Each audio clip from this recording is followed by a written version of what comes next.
be able to make decisions which are affecting ourselves. We also move to other critical things, so that at the end of the day, if we don't talk to each other, then we will fight. Yeah. We will fight. So the other issue is better we fight with words and we have a common position, or we agree to disagree on issues, and that's about democracy.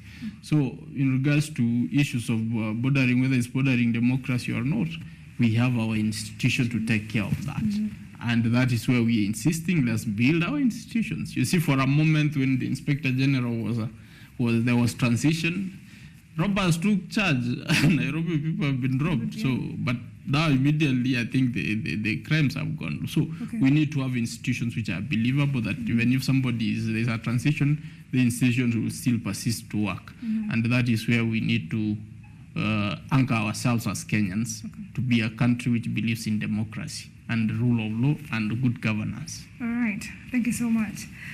That has been Advocate Gibson Gisore giving us a perspective concerning the issue of the presidential term limit. He says if the discussion comes, of course, the majority will have their way and the minority will have their say, a situation of agreeing to disagree. I've been your host, Irene Mwangi. Thanks so much for watching. Have a splendid night.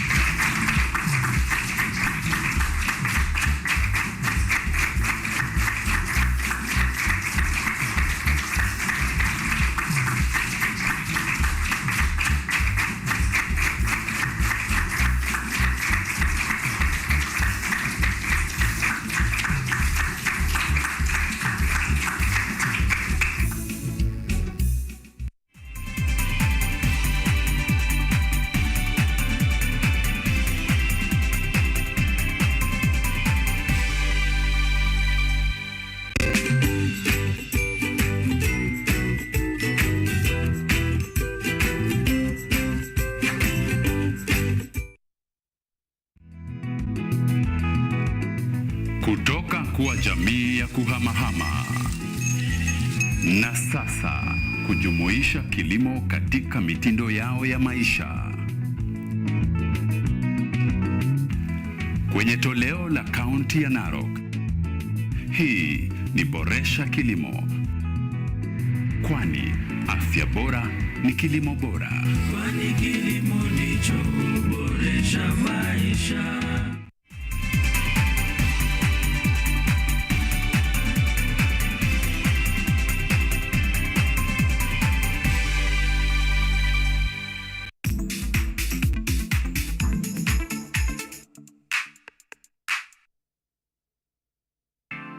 Bila uoga,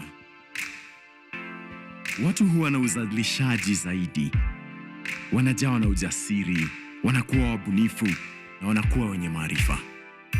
Afrika kwa kweli tuna mahitaji ambayo ukiyasuluhisha una uwezo wa kuathiri watu kwenye bara hili. Hiyo ndio sababu haswa ya kujitosa kwenye ujasiriamali. Watu zaidi wanafaa kuelewa kwamba kila tunachokifanya kinaathiri watu wengine kwa jumla. Na sisi sote ni sehemu ya mazingira, sio wanyama na mimea tu. Sisi wote tuko kwenye sehemu ya mfumo wa ekolojia. Wakati ambapo hakuna uoga, watapata suluhisho ambazo zinasaidia kwa muda mrefu sana, za kiasilia, sio za muda mchache tu. Kwa sababu elimu ina umuhimu zaidi ya vile tunavyoifahamu. Inaanzia nyumbani, inaanzia na mazingira. Kwa hivyo tunavyoongea kuhusu kuzingatia mazingira, wewe ni sehemu ya mazingira. Hivyo tunapaswa kuwa makini na kile tunachokifanya au tusichokifanya, jinsi inavyoathiri sisi wenyewe, familia zetu na pia jamii.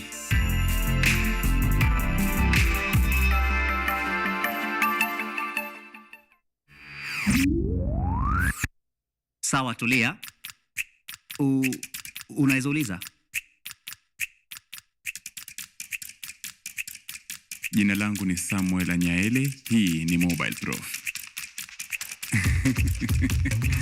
Hapa kwa Mobile Prof tunawafunza watu jinsi ya kutumia simu zao, kuweka alama za siri ukitumia lugha kama Python, JavaScript na PHP.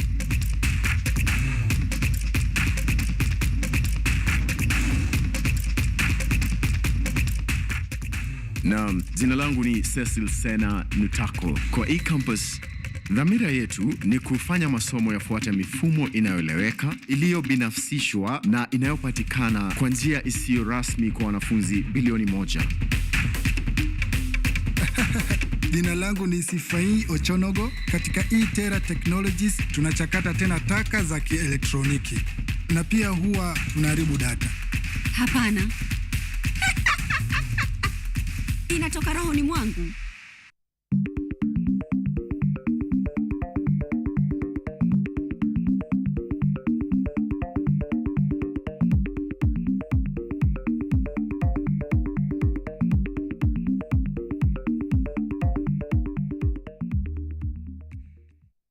Red Ant Directory ni programu inayopatikana kwenye jukwaa la Android na inawezesha sekta isiyo ya kirasmi kuonekana kwenye mitandao.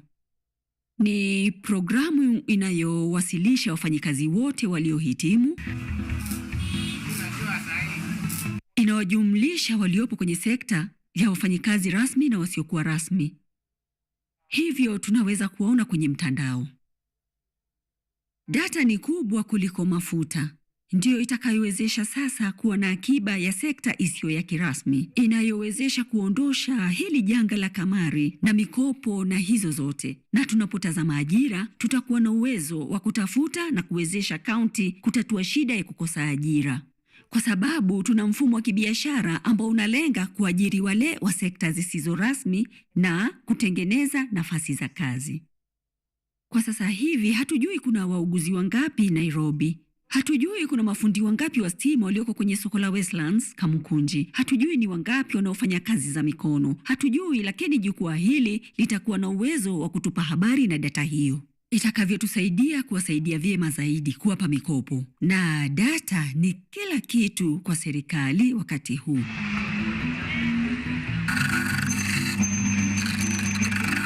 Nimekuwa nikitumia Red Ant Directory kutoka mnamo mwaka 2015. Niliamua tu kutumia ladder. Unaiwasha simu, unafungua programu, unatafuta unachokitaka, kisha unapata usaidizi. Nikiwa kazini Nigeria, nilikutana na watu wengine kadhaa. Kulikuwa na Dangote, kulikuwa na Daktari Mike Adenuga, Daktari Chris Kirubi. Niliona kuwa wote walilelewa katika malezi duni na kupata mafanikio makubwa na kusaidia jamii kwa kiasi kikubwa sana.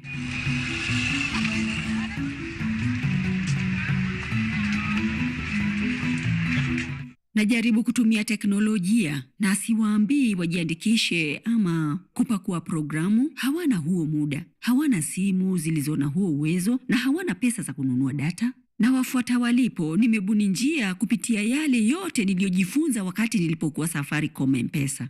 Kuwa na uwezo wa kutumia ujuzi wa kwenda kwenye vijiji na kuunda utandu wa mawakala wanaoleta sekta isiyo kirasmi kwa mtandao.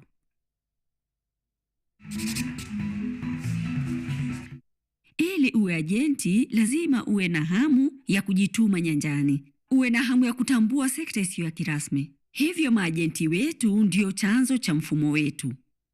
Kuna mfumo wa kibiashara, tuna uwezo wa kutengeneza ada. Hivyo tulianza na $2, shilingi 200. Hivyo inavyogawanywa kwenye muundo wetu wa kiajenti. Hivyo tunakuajiri kwa mfano na unakuwa ajenti. Wewe ni wakala na una uwezo wa kuwaongeza watu 50 waliohitimisha masomo ya upili chini yako hadi 100 ukipenda. Na hiyo inaongeza nafasi ya ajira papo hapo. Ni jukumu letu Afrika kuibadilisha Afrika. Ni sisi wa Kenya tufanye jambo. Hivyo nafanya naloweza. Naifanya Red Ant kazi kama ajenti. Kwa ufupi, kazi yangu inahusisha kwenda mitaani, kutafuta watoa huduma wapya na kuwasajili ili waweze kupata wateja zaidi kupitia jukwaa letu mitandaoni, ambayo ni sajili ya Red Ant. Kwa sasa nimeweza kusajili watu 7. Kama nasajili mteja ambaye ni mtoa huduma, analipa shilingi 200 tu, unayolipa kwa kampuni kwa kupitia paybill. Baada ya hapo, hautalipa tena. Nataka kujiunga na sajili ya Red Ant ili nisambaze sanaa yangu ya tattoo. Nimechagua sajili ya Red Ant ili kupata wateja zaidi.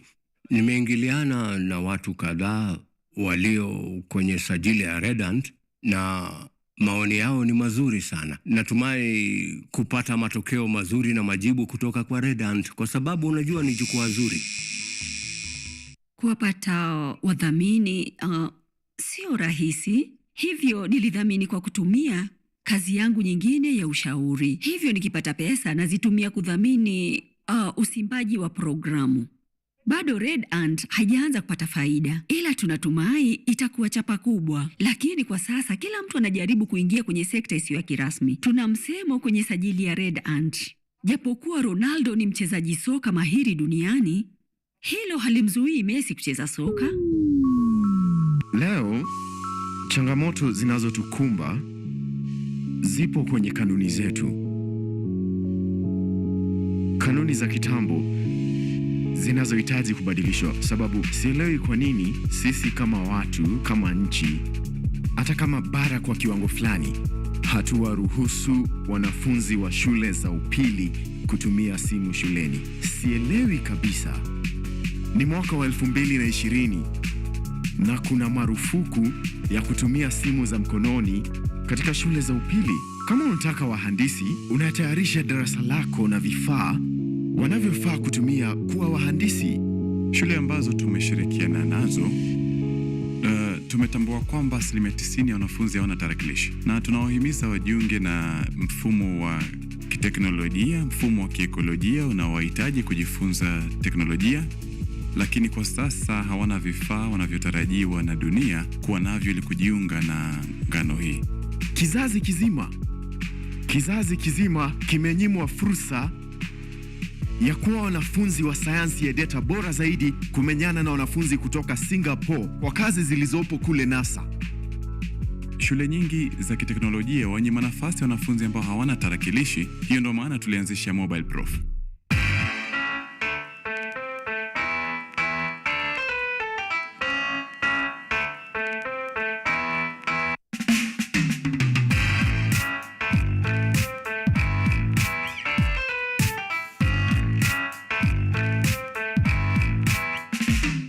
Afrika kweli kuna shida nyingi. Pia kuna fursa za kikweli hapa Afrika.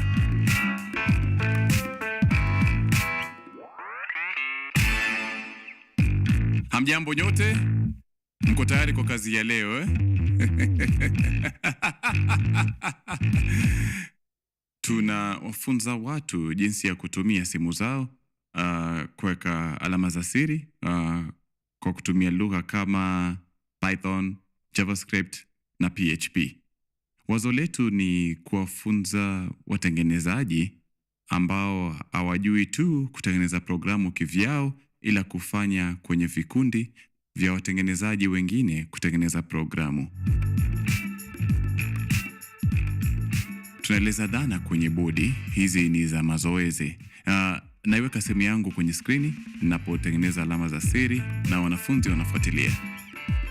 Kumbuka kuwa nitaanza na 0. Hivyo tulianza na kufanya EdTech.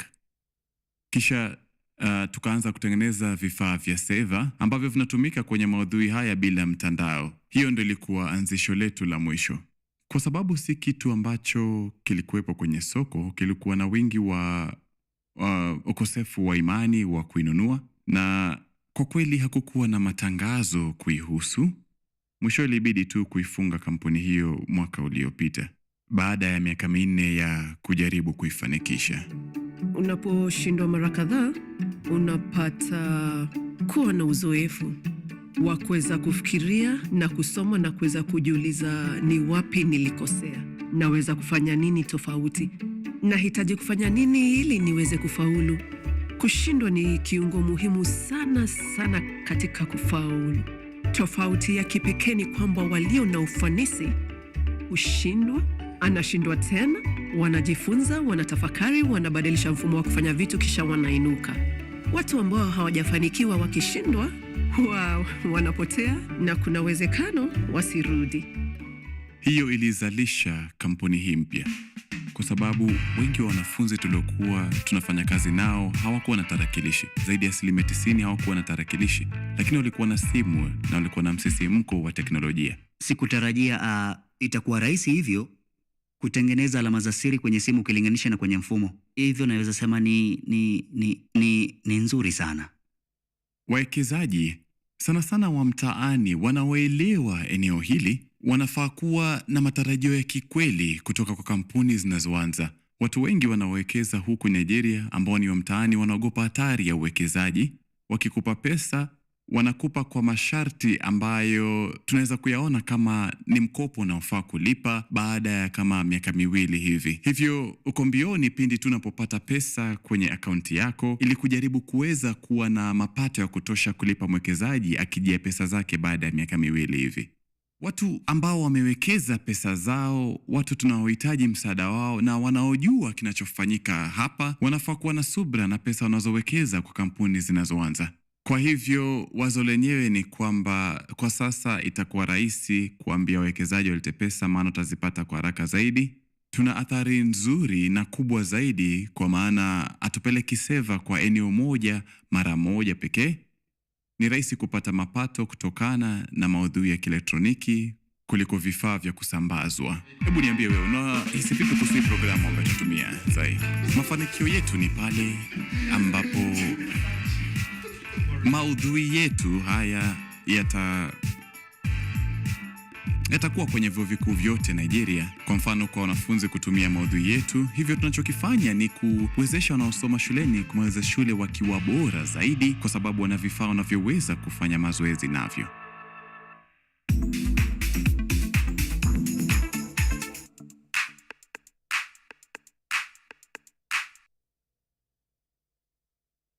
Hujambo, karibu kwenye Straight Talk Africa, moja kwa moja kutoka kwenye makao makuu ya Voice of America ndani ya Washington. Mimi ni Shaka Sare. Straight Talk Africa tunachambua kila kitu. Tunajadili mambo ambayo yanawahusu watazamaji wetu kama yalivyo, bila uoga wala mapendeleo. Tunazingatia ukweli na najiangalia sio tu kama mtumishi wa yasiyokuwepo bali yaliyokuwepo.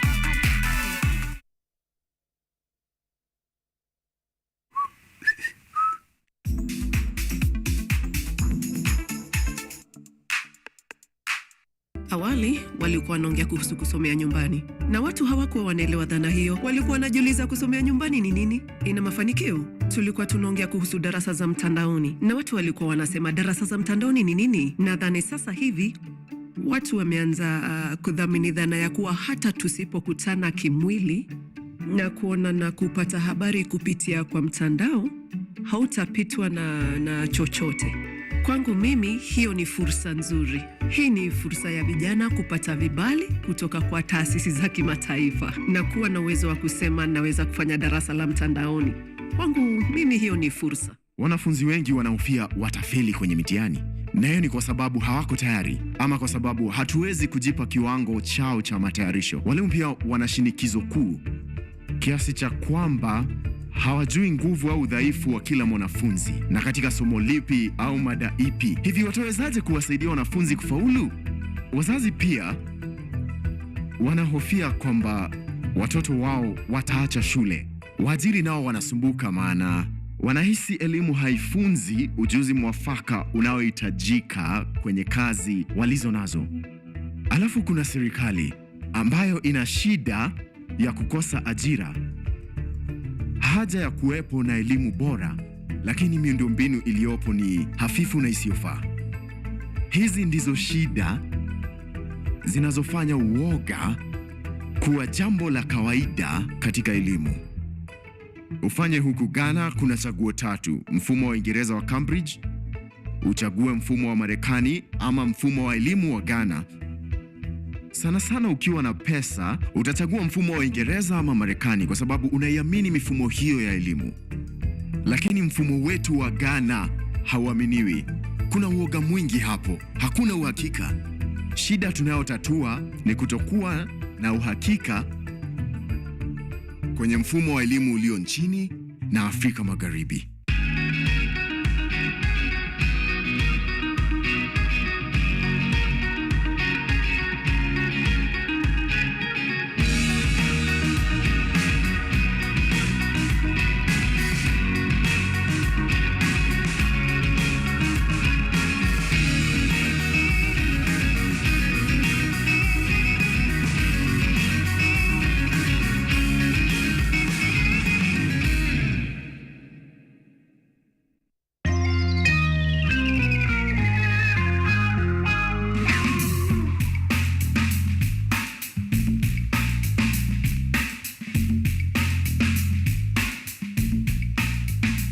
Sikujua kwamba tungeunda kitu kizuri cha aina hii nilipoanza baada ya kukata tamaa ya mitihani na kuenda kwenye chuo kikuu. Sikuwahi kujiona kama zuzu. Niliamini kuwa nina ujuzi wa kutosha kupita mitihani, lakini labda kuna kitu kisicho sahihi na mfumo huu. Labda haukuundwa kusaidia watu kama mimi, lakini nitathibitishaje hilo? Nilisema sawa, ikiwa nitayajibu maswali yaliyopita ambayo sisi hutumia kwa kawaida tunapojitayarisha kutahiniwa, na niutoe mchakato huu moja kwa moja kutumia Microsoft Access, ambapo nitayaona maswali na majibu mara moja. Kisha niwasilishe, nijue nilipokuwa sawa na nilipokosea, mada zinazonitatiza. Labda hiyo ingenisaidia zaidi kuliko kutumia vitabu na hizo mbinu zingine kujitayarisha.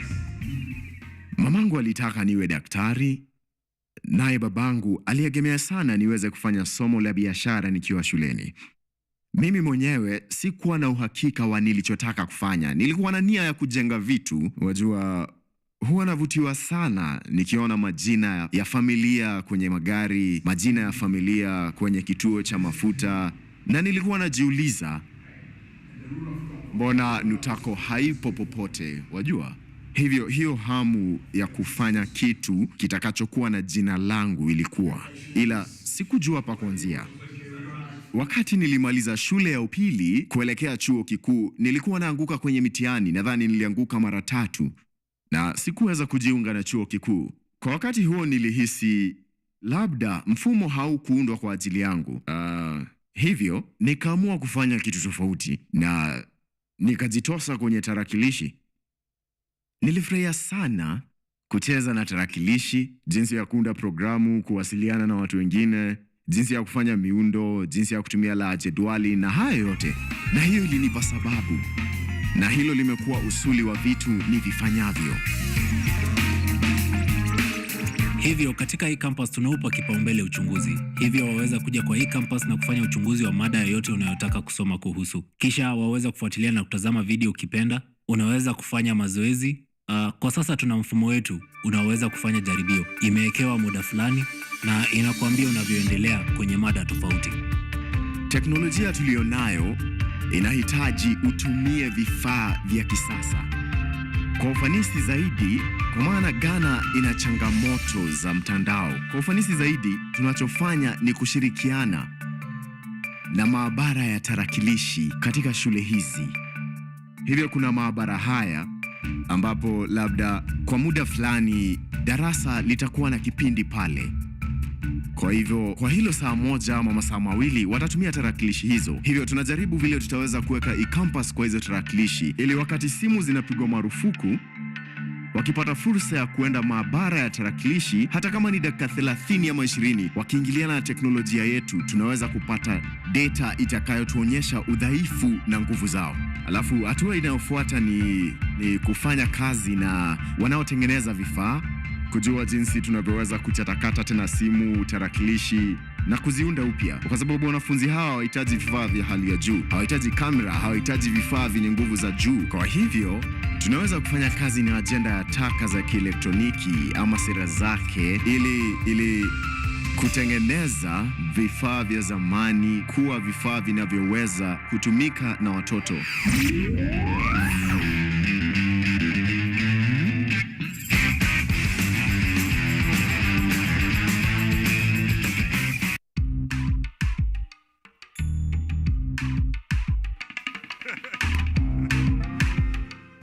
Kwa kifupi, tunachofanya ni kuchakata tena taka za kielektroniki, na pia huwa tunaharibu data, nina shauku sana kuhusu afya wa Nigeria, afya ya watu wa Afrika Magharibi, afya ya kati, kusini mwa Afrika.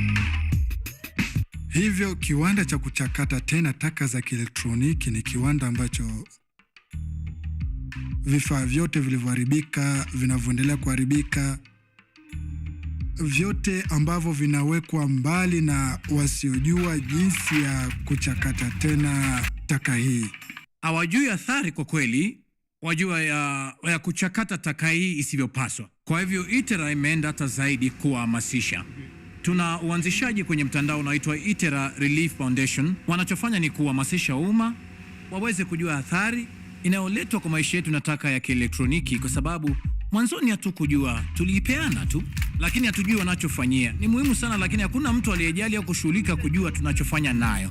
Pia serikali imeanza kuwajibika, angalau waweze kupata ufahamu na kuwafunza watu njia mwafaka ya kutupa taka ya kielektroniki.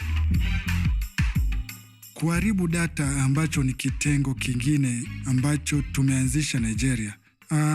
Hii ni ya kulinda data. Namaanisha kwamba njia ya kulinda data katika usalama wa cyber ni njia moja, lakini haitoshi. Hivyo kuharibu vifaa vya data ndicho wanachomaanisha na kuharibu data, na hicho ndicho tulicholeta nchini, hiyo biashara. Na tumekuwa tukifanya biashara hii na changamoto zote tangu 2014.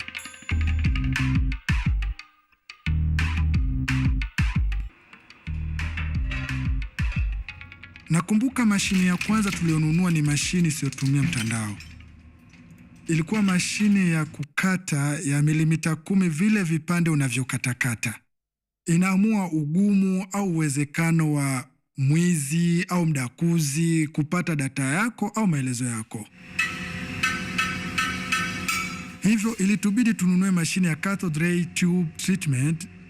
Ilinibidi kushawishi kwa muda mrefu kwa maana huwa haileti mapato mengi. Changamoto ya kupata ufadhili ilikuwa kuwafanya watu waamini ninachokisema. Nilikuwa na shukurani sana kwa sababu hapo mwanzoni tulikuwa na vibali, kwa sababu sio kila nchi zote za Kiafrika imefikia kiwango ambacho serikali ya Nigeria imefika. Kwa hivyo tulikuwa na kile tulichohitaji kuanzisha. Kama wakala wa shirikisho la Wizara ya Mazingira iliyotwikwa jukumu la kuyatunza mazingira na kanuni. Kwa hivyo tulifurahishwa na tulichokiona katika vituo vya ITERA, na tuko tayari kushirikiana nao ili kusuluhisha tatizo la taka la kielektroniki huko Nigeria.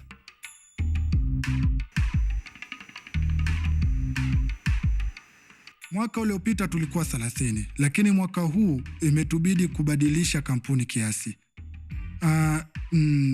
Tuna wafanyikazi 30, lakini 20 ndio wa kudumu. Kati ya wafanyikazi 10 na 20 zaidi ni wakandarasi. Namaanisha miaka 3 iliyopita au miaka 2 iliyopita kufikia kiwango tulichonacho, lakini kitambo tufike hapa tulipo sasa ilikuwa vigumu sana.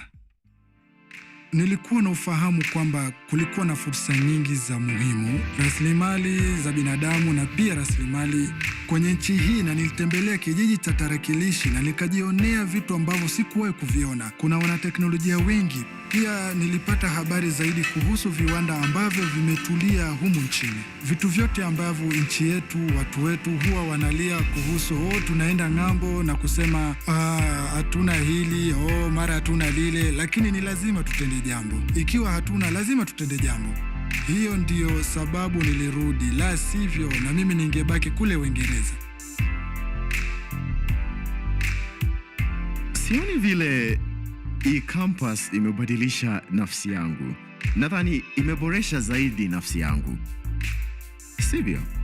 Mimi sio mtu wa kuchosha. Napenda kufurahi. Huwa nasherehekea kila kitu. Huwa nasherehekea mafanikio madogo, sababu hiyo ndio unipa motisha wa kuendelea. Kile ambacho labda hii campus imeninyima itakuwa ni muda wa kuwa na jamaa yangu. namaanisha kuwa na familia yangu. Yaani naweza kuwa nyumbani, lakini sipo huko kiakili. Kwa hivyo naweza kuwa pale kimwili, lakini nipo mbioni kujaribu kuendeleza kampuni. Iwe ni masaa ya kazi au sio masaa ya kazi. Haya yote yamekuwa maisha yangu, lakini nadhani jamaa yangu inaelewa hilo.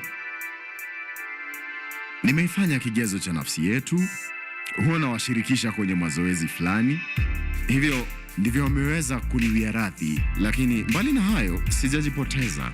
Na nadhani naipenda kazi yangu. Asante kwa kuwa nasi. Biashara halisi huenda mbali.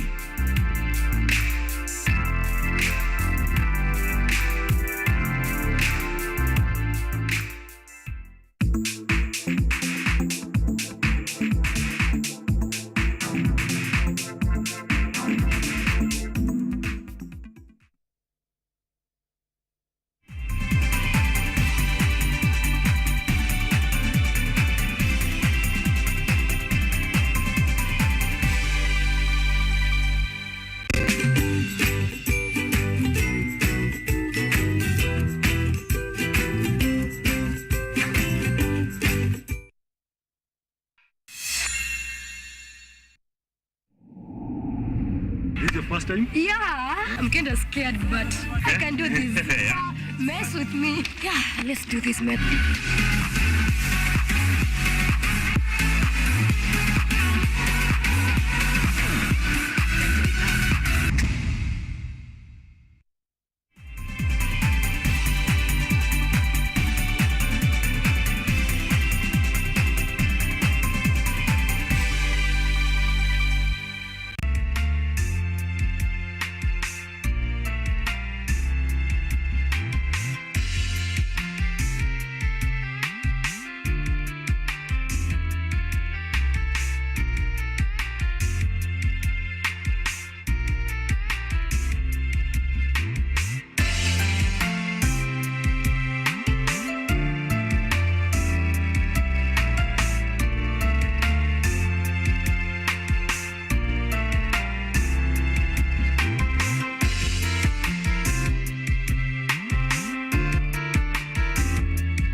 Okay, it's 21:00 hours on this 17th day of October 2023.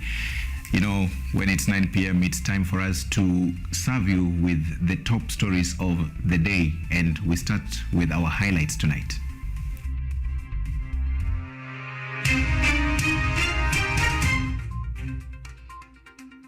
Chinese investors in e-mobility to be prioritized in Kenya, says President Ruto as China Belt and Road Initiative Summit kicks off.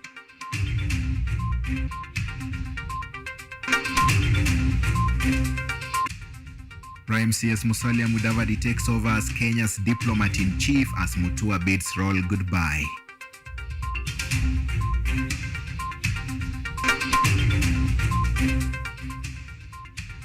We bring you the story of hardworking Kenyans with little to show for it on this Poverty Eradication Day.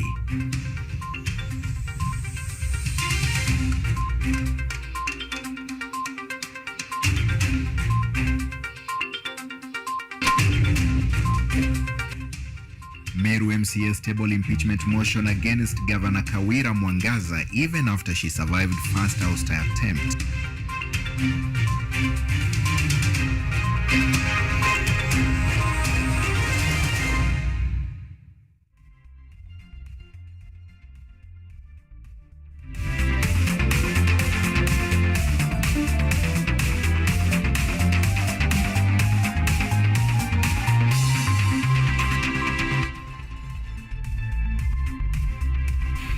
Okay, it's devastation and agony in Athi River as demolitions continue. But why are Kenyans buying land which are disputed? And who should help in the due diligence? And when should this due diligence be done? What goes wrong when people buy land? And what legal recourse do those victims of the current demolitions have? We talk about that later on in the course of this broadcast with Professor Alfred Omenya, who is urban planning and housing expert, and Colin Sosumba, who is a real estate and property lawyer. You want to stay tuned for that. But now, moving on, is Chinese companies seeking to invest in e-mobility will be given priority in the country, President William Ruto has announced. The president told a Kenya-China investment forum that the government is ready to make an order of more than 5,000 e-mobile vehicles to show the seriousness of the project. He further lauded some 11 companies that partnered for Kenya for the Konza Medical City, saying it goes a long way in aiding the realization of the universal health coverage. In a bid to push for outside investment and funding into the country, President William Ruto presided over the Kenya-China Investment Forum on the sidelines of the Third Belt and Road Forum in Beijing, China. The president lauded China for being Kenya's leading trade partner, citing that the partnership has demonstrated a great friendship that has borne fruit in various sectors over the years. Chinese companies in Kenya have invested immensely in critical sectors, including energy, construction, manufacturing, and telecommunication. The president, however, did not shy away from championing for more investment, citing that Kenya is a perfect African country where investors are assured of a fruitful investment, especially in green energy. Manufacturing that is equally responsible and sustainable and in harmony with our planet, then the right place to invest is in Kenya, because you get green energy and you get responsible manufacturing. He further announced that Chinese companies seeking to establish an e-mobility assembly point in the country will be given priority, adding that the government will order up to 5,000 e-mobile vehicles. Let me say the following, that the government of Kenya will give priority to the company that is going to set up the manufacturing or assembly of e-mobility vehicles. And we are ready to put an order for government vehicles. In addition, Ruto noted that funding the extension of the SGR will foresee connectivity not only in Kenya but also the eastern and the coast of Africa, which he says will open up more investment opportunities.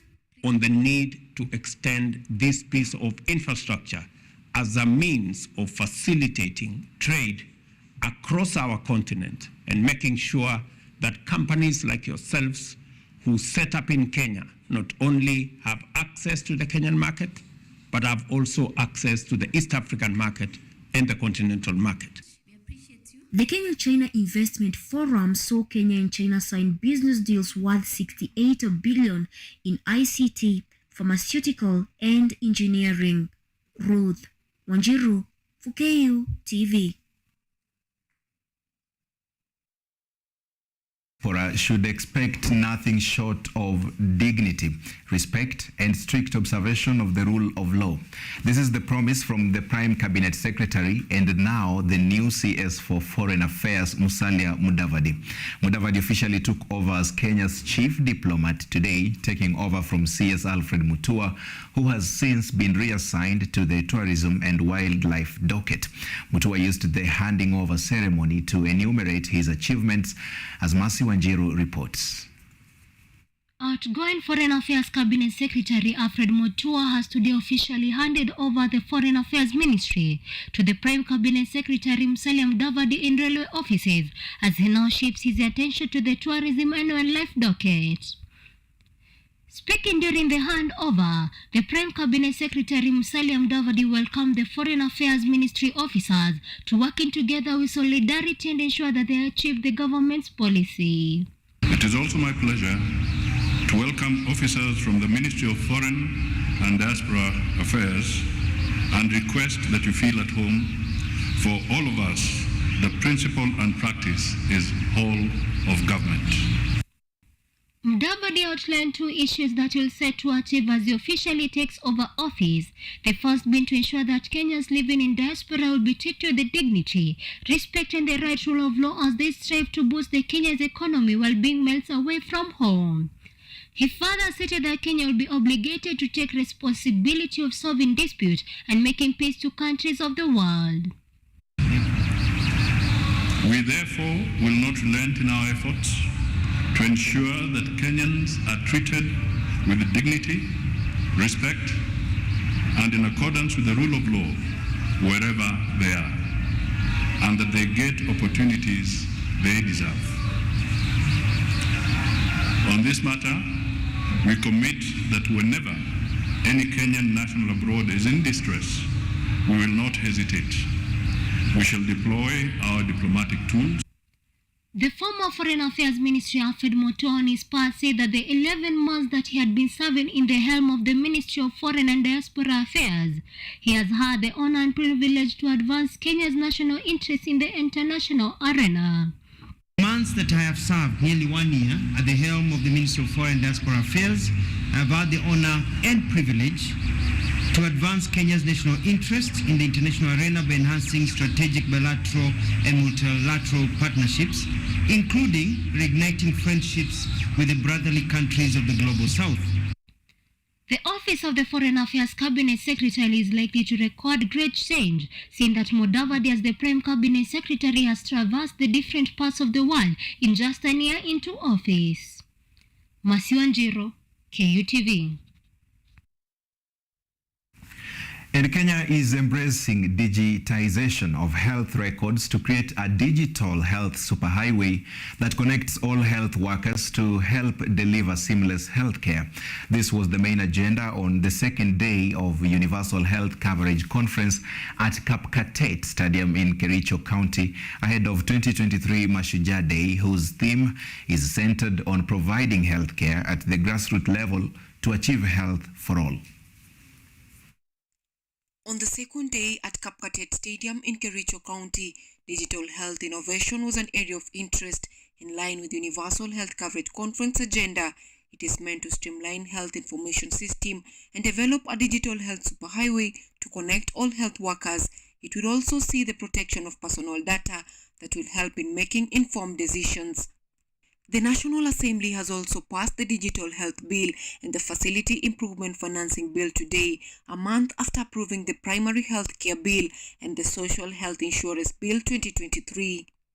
Community health promoters tumetrain 1,100, tumewapatia kits, vifaa yani zile ambazo watatumia kule nyumbani, vifaa ambazo kila mmoja wao kati yao 1,100, kila mmoja wao ako na kit. Kila mmoja wao tumempatia simu mpya smartphone ambayo watatumia kuchukua data pale nyumbani. Digital Health Bill addresses integration of ICT and technology systems in the framework for the e-health ecosystem to enhance telemedicine, laying the foundation for streamlined health data governance and protection of personal health information. Facility Improvement Financing Bill, on the other hand, aims at protecting funds generated within health facilities to ensure a reliable and consistent funding source for county health facility operations. Healthcare is one of the most important things for any government, Madam Speaker, whether it's a county government or a national government, Madam Speaker. So, Madam Speaker, I hope and pray that these new bills that we have just passed, that are going to be assented to shortly, I hope and pray that, Madam Speaker, they are going to revolutionize the health sector of our country. Social Health Insurance Bill outlines the plan to reform Kenya's health financing from primary referrals to secondary and tertiary care, chronic illness management, and emergency treatment. Primary healthcare strategy framework aims at delivering, accessing, and managing primary healthcare services, including services provided by the 100,000 community health promoters. Experience showed when I was in the ministry that the things that are run by the community do better than the things that are run directly from a central position. Community health promoters are the champions in this year's Mashujaa Day in the bid to achieve universal health coverage. Anyango Sylvia, KUTV. And as hundreds of landowners displaced from East Africa Portland cement land continue to narrate the pain of eviction, Azimio Coalition has condemned the demolitions in what it terms as an inhuman act and a breach of human rights. This comes even as the East Africa Portland Cement, holding firm to their stand, today announced to put up more land for sale to members of the public. The company has issued a 14-day notice to those occupying the land put up for sale to either state their claim or move out. Rumbles of bulldozers are still dominant at the East African Portland cement land in a contentious demolitions which has seen billions of investments going to waste since Friday last week. Unsuspecting land buyers are now paying the price of shallow dealing with rogue land selling companies, which lure them with relatively lower prices compared to the existing market price for the prime pieces of land. Watafuta hata wanazafanya. Tunalala kwa baridi, tunanyeshewa. Walikuja kama hatujajipanga. Unajua kama ukipata umeambiwa kama 3 months muhame ni important, mtahama. Tutakuwa umejipanga. Basi hiyo hata ukitokelezwa na mtu ambiwe sahi move. Where will you go? Mimi nilibai yangu ndio ile pale. Iliwekwa chini. Haikiwekwa chini, ilikuwa ndani ya nyumba. Walikuja tu ile unasikia ya emergency. So nikaitwa nikatoka haraka nje. Even as homeowners narrate painful tales of how they acquired the disputed land, which Machakos High Court last week ruled belonged to the cement manufacturer.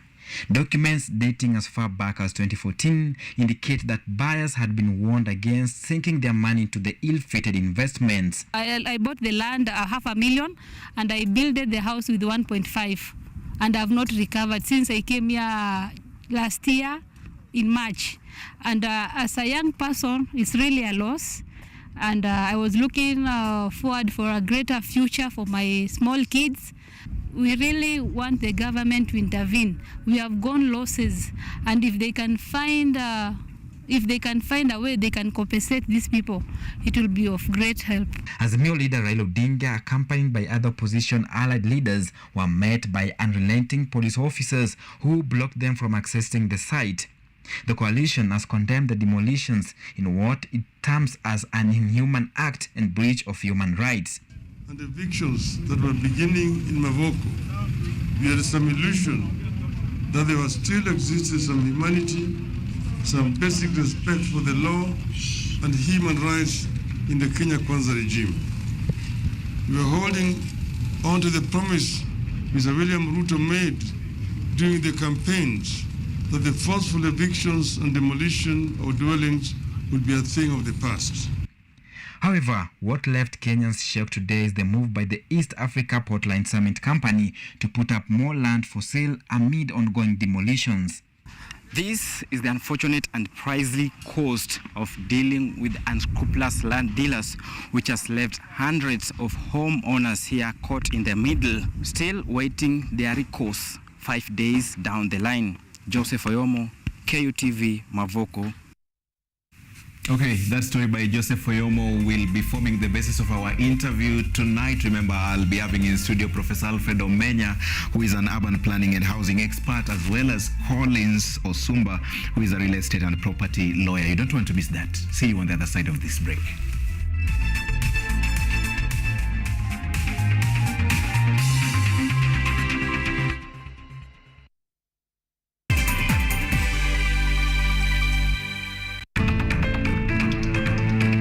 Let her control you, Shiba. She'll manipulate you because it will be your downfall, I'm telling you. You want by force. First you say I should stay away from Dylan, then my mother. Who will I have left, Uncle? Please don't bring me into your quarrels with my mom because I don't want to be involved. Got it? Hey, you. Are you responsible for this? Listen to me, you won't touch me again unless you want a serious blow to the head, my friend.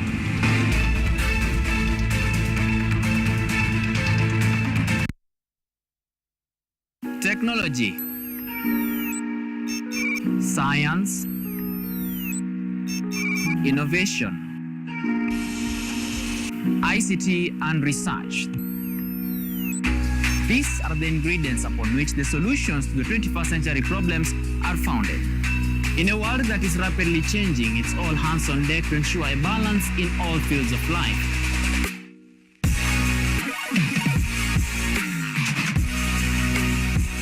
Women young and old, are also in the front line, breaking the glass ceiling, becoming thought leaders in the larger tech space.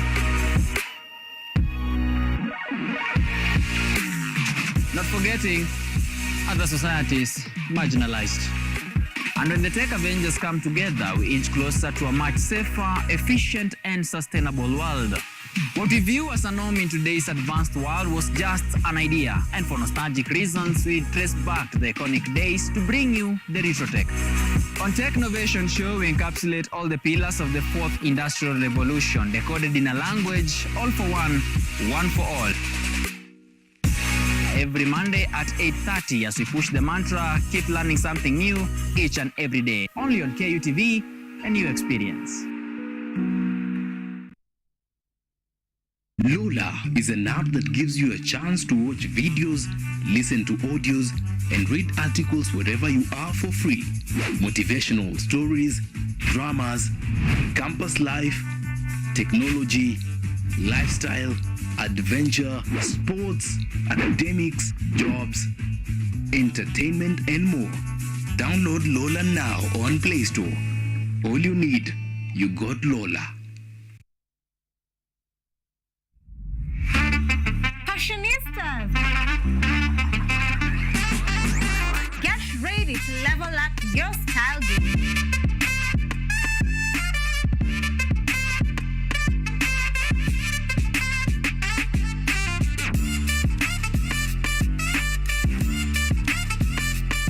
Tune in to Fashion Diaries every Monday at 8 p.m. with me, Ashley Asach. From Kia Hills to slit suits, we've got the trends that will make you shine. Don't be left out. Join us for a fashion-filled adventure.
Kipindi hewani ni mitindo ya kipwani. Kama ilivyo kipindi hiki kinahusu nyimbo za tarab, chakacha, midwara, midundiko, bila kusahau mapishi. Ambao ndio uti wa mgongo wa pwani ya Afrika Mashariki. Jamani swaibu zangu mliopo maskani, hatuonani wenzangu, najua mwanitamani. Hapa KUTV, nahodha mwendesha chombo cha baharini, yani ua linalunukia na kuvutia waridi tamu.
to KUTV Primetime News. Now moving on, the International Day for the Eradication of Poverty, which is celebrated annually on 17th October, draws on first-hand testimonials showing that those trapped in extreme poverty often work long, grueling hours in dangerous and regulated conditions, but still cannot earn enough income to adequately support themselves and their families. Our reporter Aisha Saif brings you stories from street families in Nairobi's Jivanji Gardens. Take a look. A research by the World Social Summit identified poverty eradication as an ethical, social, political and economic imperative of mankind and called on governments to address the root causes of poverty, provide for basic needs for all, and ensure the poor have access to productive resources, including credit, education, and training. Kenya, often celebrated for its natural beauty and vibrant culture, like many other countries, also faces the stark issue of poverty, making it a pressing concern. Some of the Kenyans' families struggle daily to make ends meet, with many ending up in streets. In Nairobi's Jivanji Garden, we meet a majority of street families who echo their challenges they face in their daily lives. According to them, lack of income has contributed greatly to the rise of street families, forcing them to leave their homes and opt for the streets, bearing the struggle to afford an income. Miki tulifanya nikatoka huko Ocha ni ati familia ijiwezi. Ile hali tu ngumu ya nyumbani. Nilifanya tu nikasema acha niende ni hustle hata mimi nipate kitu yangu. Lakini mambo bado tunaomba tu Mungu atufungulie njia. As the saying goes, education is the passport to the future, for tomorrow belongs to those who prepare for it today. It is a contrast to it. Financial difficulties impelled some of the street families to school dropout. Niko na wadogo wangu huko nyuma na wazazi wangu hawajiwezi kimapato. So nilisoma nikafika class 8. Nikafanya mtihani kuingia high school, do ilikosekana. So mimi mambo haikuniendea fine. Kabidi sasa mimi nimepiga shughuli ya kuondoka kufika huko jijini. As the street families struggle to get income, it is not enough for them to cater for all their needs like food and clothing.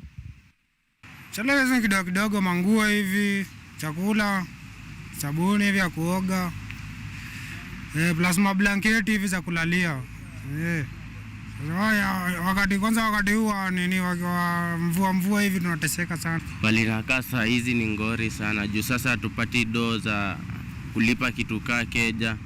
Na for example, talent yako unaweza kuwa unaitumia mtu anakurushia coins hapo hivyo.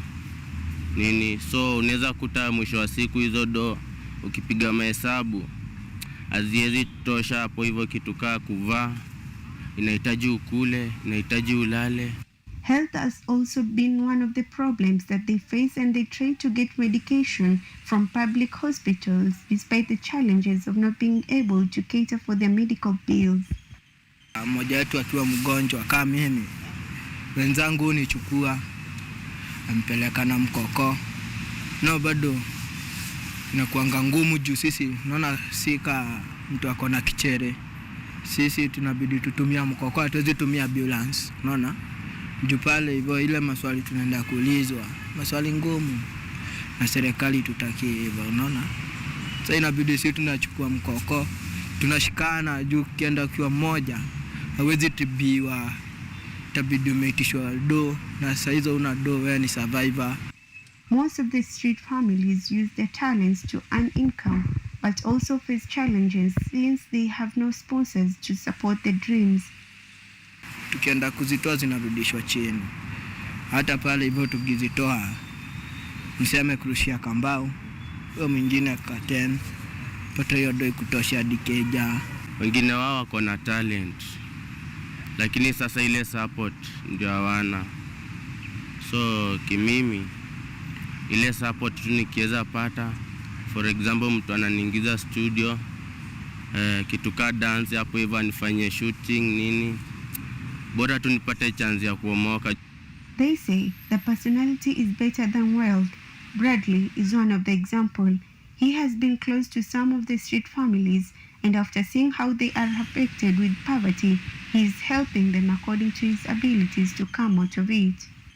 Nimekaa na watu wa street, kuna vile nimekaa nao huko Saiza Isili, hapo ndo nikapata kuwa kuna changamoto zingine watu wanapitia, lakini hakuna mtu anaweza jua.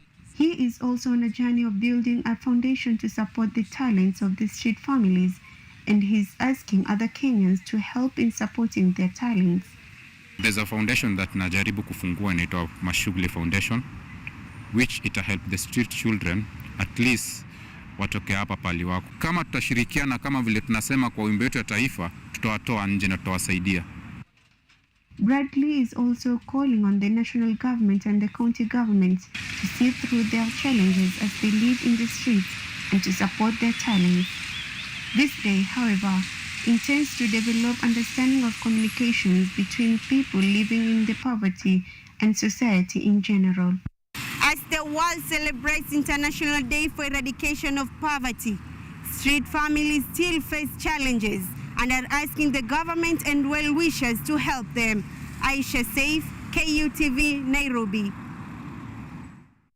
Thank you so much, Aisha Saif. Now we get straight into that interview of the night. Remember the demolitions that are going on in Athi River.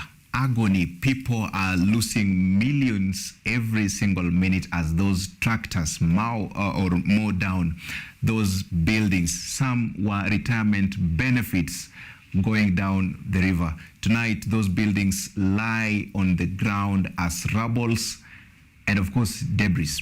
To help me look into this tonight, we talked to Professor Alfred Omenya, who is already in studio with me. He is an urban planning and housing expert, and joining me virtually via Zoom will be Collins Osumba, who is a real estate and property lawyer. Gentlemen, due to time constraints, I want us to get straight into this. Prof, first of all, when you look at this demolition, right? Demolition, I mean, right. What do you make of it? This is very interesting and very unfortunate. Yes. And it is the status of the country.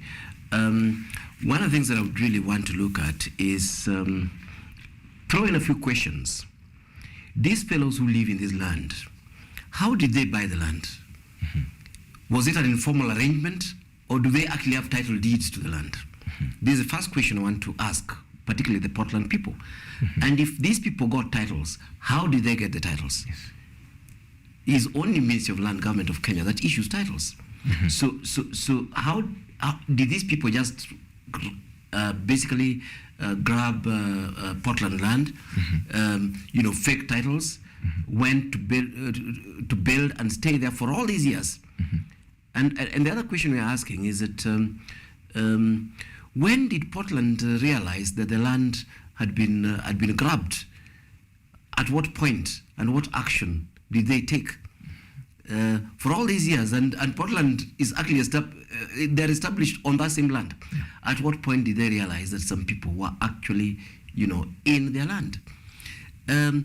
Of course, one very interesting thing that we are asking ourselves today, Portland is saying that, okay, fine, we can regularize the land. You pay and regularize. This is a question.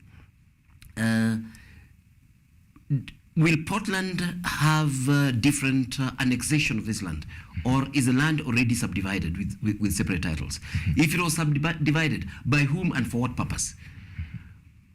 What I'm actually saying, in many words, is that Portland knows exactly what's going on, and Portland has known what has been going on for all these years, and Portland is culpable. Mm-hmm. Just as those who occupy the land have a responsibility. Portland does have a responsibility. Mm-hmm. It was Portland's responsibility to protect the land.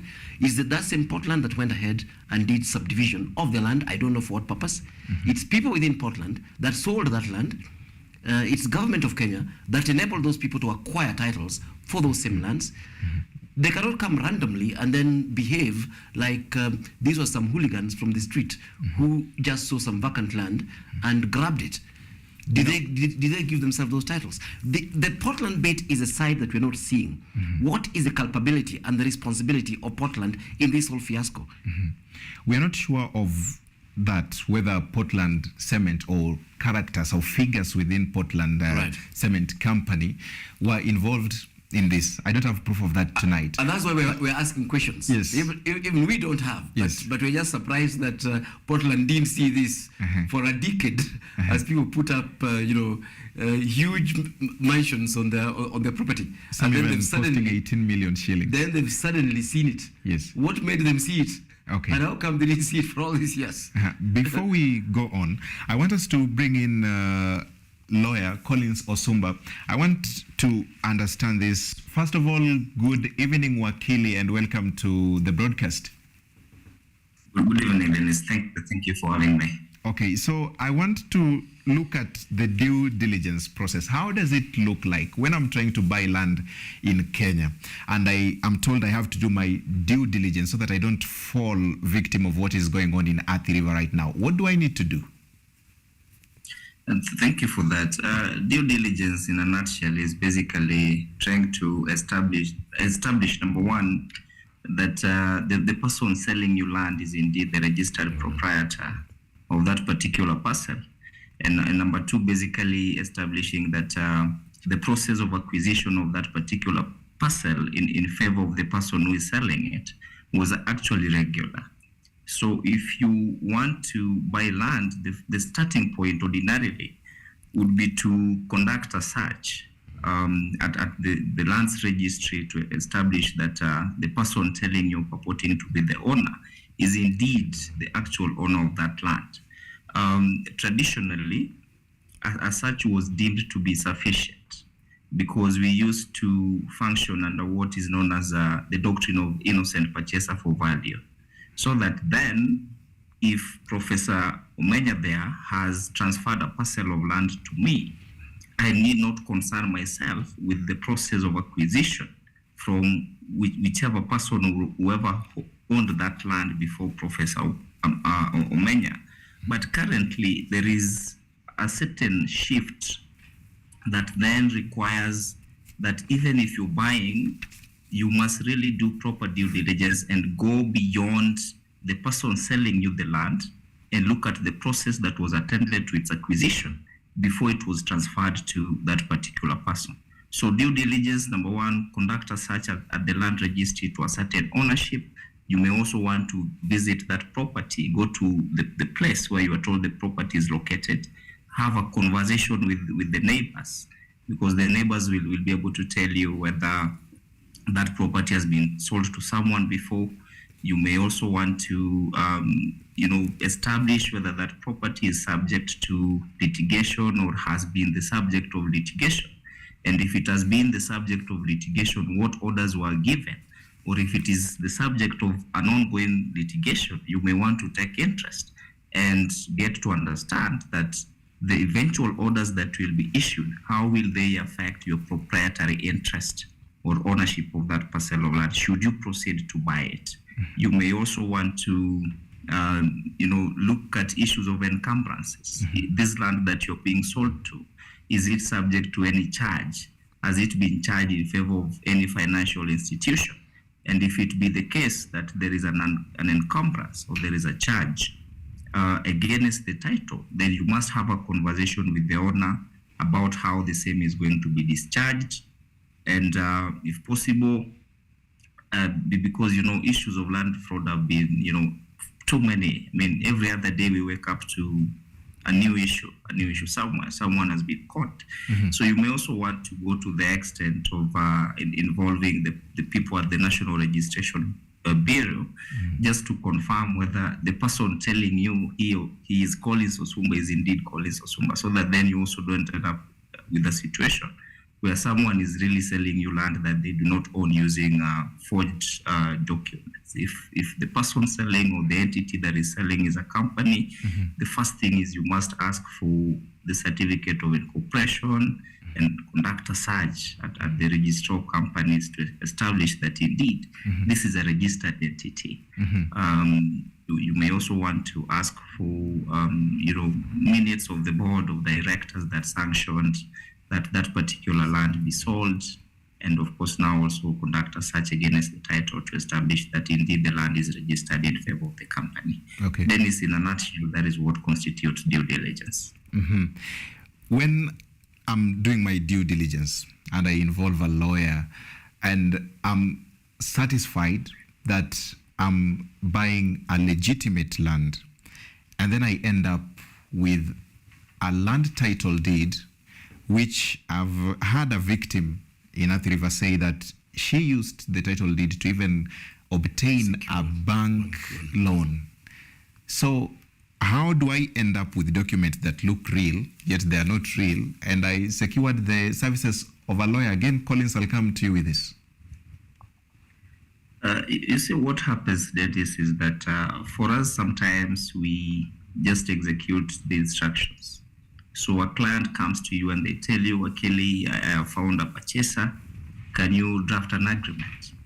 And you see, at that particular moment, you really would not even want to concern yourself with establishing whether that property exists. And a lawyer can only try to be part of that whole transaction if they're considered to do so. But even then, these documents originate from the Ministry of Lands. And what happens is, like in the case of Mavoko, this company, for whatever reason and through whichever means, ended up with a title, which is it then used to subdivide the land and sell it to the unsuspecting Kenyans, all right? And so everyone else, those Kenyans who bought land from that particular society, I understand it is called Mia Umi Society, yes, also ended up with what appears to be a legitimate title. Mm-hmm. What is in question is the process of transfer from, for example, in this case, East Africa Portland Cement Company Limited to Mia Umi. That is what is in question. Exactly. And the recent decisions from the Supreme Court points to the fact that if the very first title was fraudulent, then every other subsequent transfer shall be deemed to be null and void. That is the whole purpose. So yes, the titles, for all intents and purposes, are genuine. They originated from the Ministry of Lands. Yes. What is in question was the process of transfer. And if you ask me, we've had so many cases of Ministry of Land officials colluding with the dubious private developers and entities to issue titles for public lands. And with time, it eventually comes to the light that the whole transaction was fraudulent. So that is how people end up with fake titles, if I may call it. Okay, fair enough.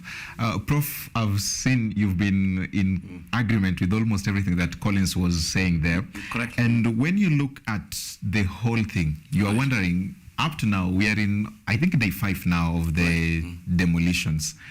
But something that we are not seeing is the sellers being arrested. We are not seeing them being prosecuted. In fact, they are still faceless. But up to this evening, we have seen that the DCI has summoned about 30 people, including the area MP, the Mavoko MP, that is Patrick Macau. What do you make of this?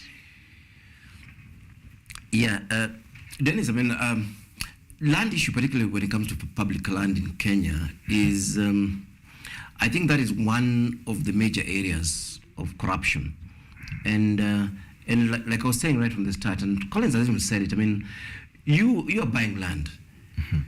Where on earth will you go to verify? If you've gone to the Ministry of Lands, if you've done your search, if you've done your due diligence and confirmed the documents, where else are you meant to go to verify that indeed, this was not a proper process, or this may not even be a proper document. So when you look at this, what you see is that, as I was saying, we must put responsibility where it belongs. Yes. It is actually people working, people who've been made custodians of public property and public lands by government, who are actually at the center of culpability. Yes. And the same government is also at the center of culpability. Just like I was saying, all these years you're telling me East African Portland had never realized. They knew. The whole issue, and not just Portland, it literally is all government institutions. Many people go in there with the express interest of looting. So when the board meets and decides they're going to alienate land and give it to Omenya's company or Dennis' company or Collins's company, yes, we are the same people. In fact, we've even seen bizarre cases where the person selling, the seller, that happened in the Kenya Power case, where the person who signed as a seller was also the person who signed as a buyer. One was actually a board of director of Kenya Power. The other one was it was selling to himself through a private company. So all these things, from where I sit, the buyers are actually victims of an irresponsible government and corrupt government officials setting these parastatals. Okay. They're the ones who normally come with the initial scheme of hiving off the land, and as Colin says there, it is that process that they go through that is dubious, and of course they can never do it above board, because if anything is an act of corruption. But they are able to then get the titles and then now start selling to third parties, for fourth parties and so on, who are totally unsuspecting. And these people have nowhere else to go but Ministry of Lands, but Government of Kenya to verify. And once they verify, what more are they expected to do? And like you're saying, I mean, what do you expect if government was serious? What you expect is not this demolition. The first thing we expect would have been arrest of the fellows who actually committed the initial crime of hiving off, land belonging to parastatal, and selling it to unsuspecting Kenyans. Okay, Collins, the good professor here says that the buyers are actually the victims. Portland says that they are not victims. They ignored the red flags, the warnings. They even had posters and even used, mass media to say that don't buy land that belongs to Portland Cement because it is disputed, and people ignored. This is a case that has lasted 8 years. That is true. Why do we have land cases involving land matters going on for years? Number one is we have a general issue of backlog within the judiciary. I think number one, we can attribute it to maybe shortage of judicial officials, but also just the manner in which our judicial, system is wired. We go to court. You go to court today, for example, you're ready to proceed with your matter, but the court has to adjourn because either the judicial officer is indisposed or is attending to official business. Next time you come, this party does not have their witness ready, and so we have to adjourn. That is by and large what contributes to cases staying in court for so long.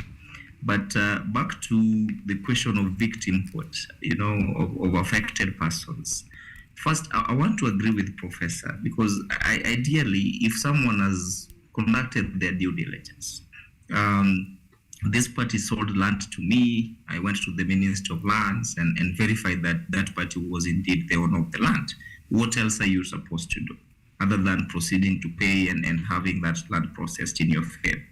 Even though from a practitioner's point of view, I would really encourage Kenyans out there that this is the time for you to do thorough and proper due diligence, and if possible, get practitioners, get urban planners like Professor Omenya, who understands and will tell you whether your property or the property that you intend to buy is located on a buffer zone, is compromising or contravening planning laws.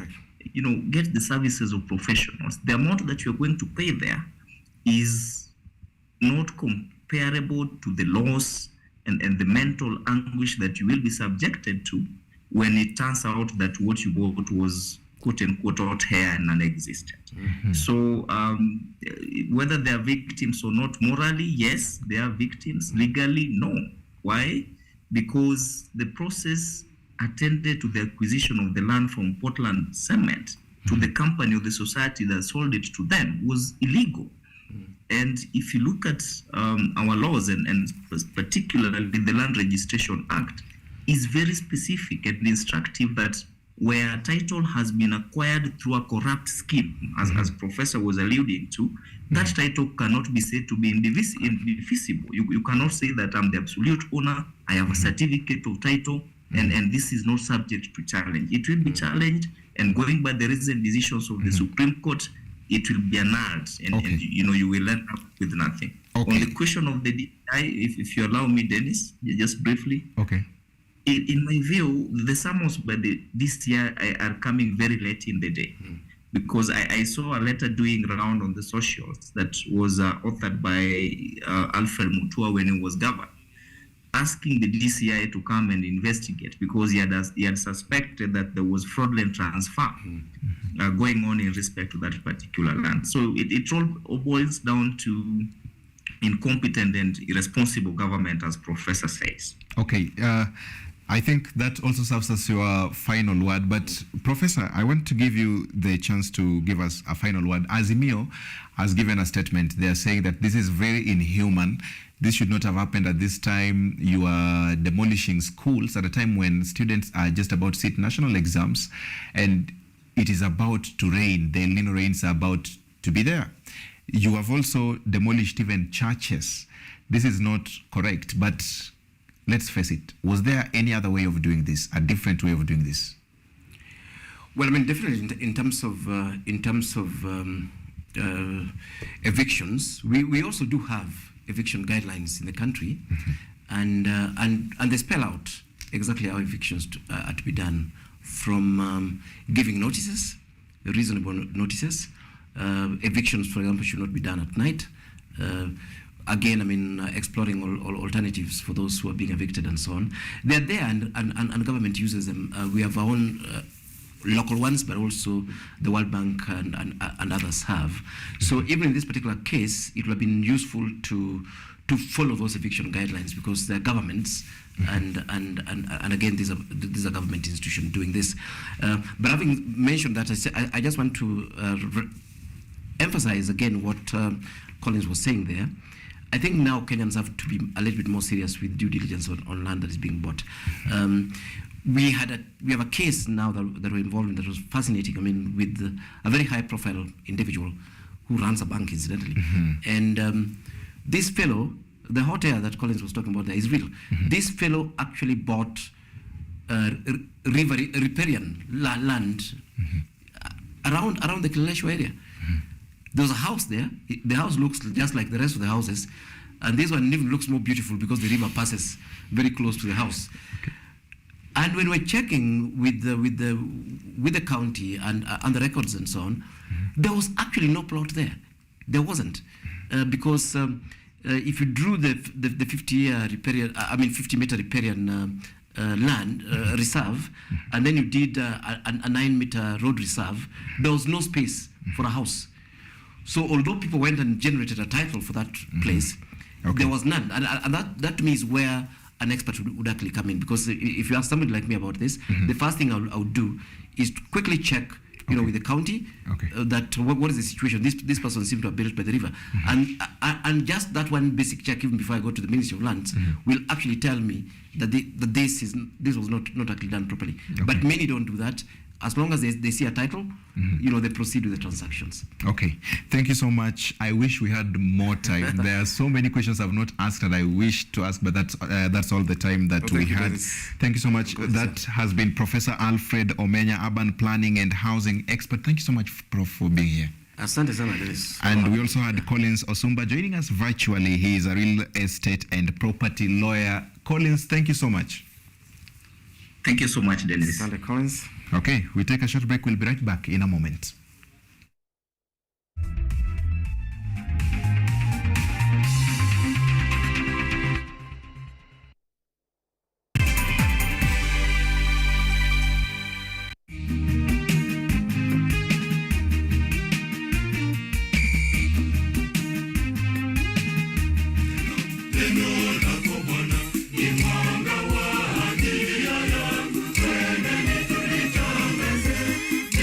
Wazee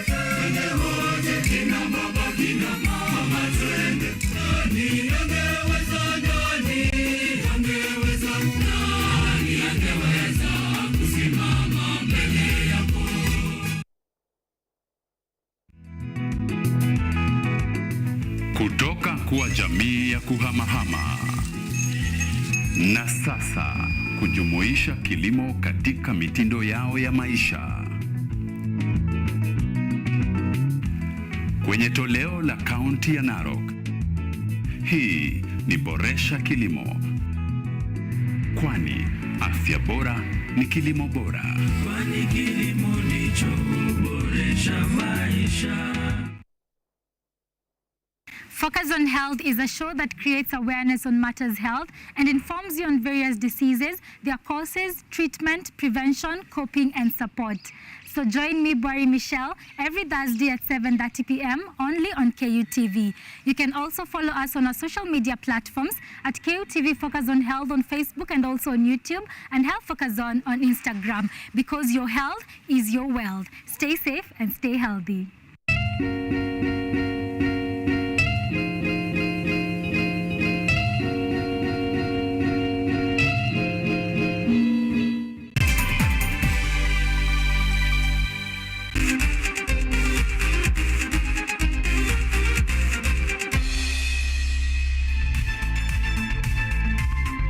Thank you so much. Welcome back. It's now time for us to get sporty. John Baraza is the new Bandari interim manager. He takes over from Twahir Muhyiddin, who was sacked following unimpressive results in the Football Kenya Federation Premier League. Bandari FC are currently 12th on the log after managing 2 wins, 3 losses and a draw, and are set to play against AFC Leopards at the Mbaraki Sports Ground on Sunday the 22nd of October. AFC Leopards also unveiled a new head coach, Thomas Tuchel, from the Czech Republic, following the sacking of coach Tom Juma after a poor run that has left Ingwe winless in the league after 6 rounds of matches.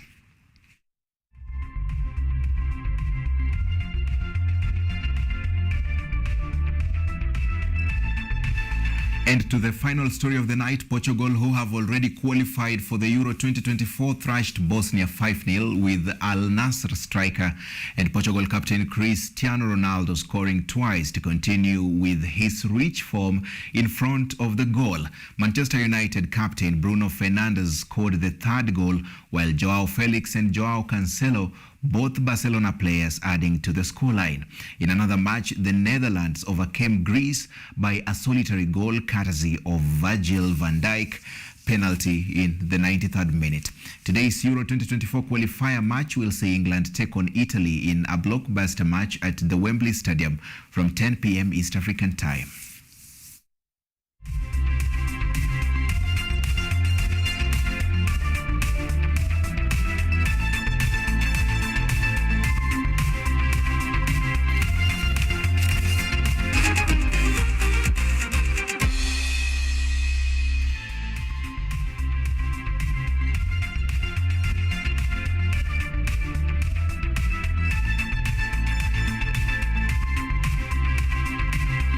Okay, that does it for our news tonight. Remember, we've had a very interesting conversation around the demolitions going on in Thika. Prof, do you follow American politics? Yeah, on and off. Okay, I'm seeing the U.S. House is voting for the new speaker. Yes. President Biden is in a very tough position, having to handle all that is happening in Israel with a house that is divided. Yes. No, particularly the Israel issue. Yes. U.S. has always been the back of Israel, so in case you've got some disgruntlement, you're in trouble. Okay. And Israel is also linked directly with elections. Mm-hmm. Yeah. Okay, fine. You don't handle Israel properly, your chances of winning elections is almost nil. But actually, we are all playing for peace. We always remind people that there are more Jews in the U.S. than in Israel. Fine. We pray for the peace of that place so that the war that is going on between Israel and Hamas comes to an end. Thank you so much for watching tonight. Somebody is watching and is telling me it's I should say happy birthday. Happy birthday to you, Zena Odhiambo. Good night. See you again tomorrow. Our sign language interpreter tonight has been Sheila Kinyaga. See you again some other time.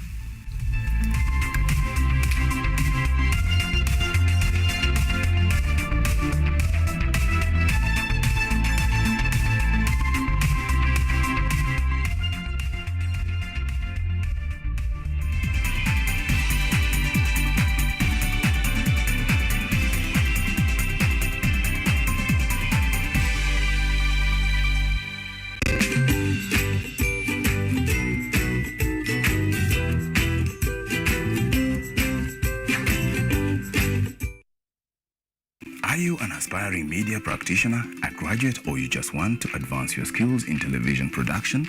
Then welcome to Kenyatta University, where education meets innovation.